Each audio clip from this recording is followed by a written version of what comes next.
Sakura and சொனோடோட சமனிங் jutsu ஏன் normal சமனிங் ஜூட்ஸோட வித்தியாசமாக இருக்குது. நருட்டோட சமனிங் ஜூட்ஸு மவுண்ட் எம்பியா கூட டோட்ஸ் கூட சமனிங் கான்ட்ராக்டில் சைன் பண்ணி டிஃப்ரெண்ட் டோட்ஸை சமன் பண்ணலாம். அண்ட் சாசுகேக்கும் சேம் கண்டிஷன் தான். அவர் ரியூச்சிக்கு ஸ்னேக்ஸ் கூட கான்ட்ராக்ட் பண்ணியிருப்பாரு.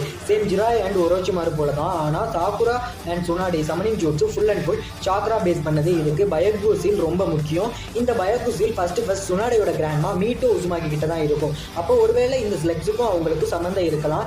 இவங்க சமன் பண்ணுற ஸ்லெக்ஸ் ஒரு தனி ஸ்லெக்ஸ் இல்லை, ஆயிரக்கணக்கான ஸ்லெக்ஸ் சேர்ந்து ஒரு பெரிய உருவமாக இருக்கும். ஸோ ஒவ்வொரு ஸ்லெக்ஸுக்கும் தனி நேம் வச்சு கூப்பிட முடியாதனால மொத்தமாக லேடி கட்சுன்னு கூப்பிடுறாங்க.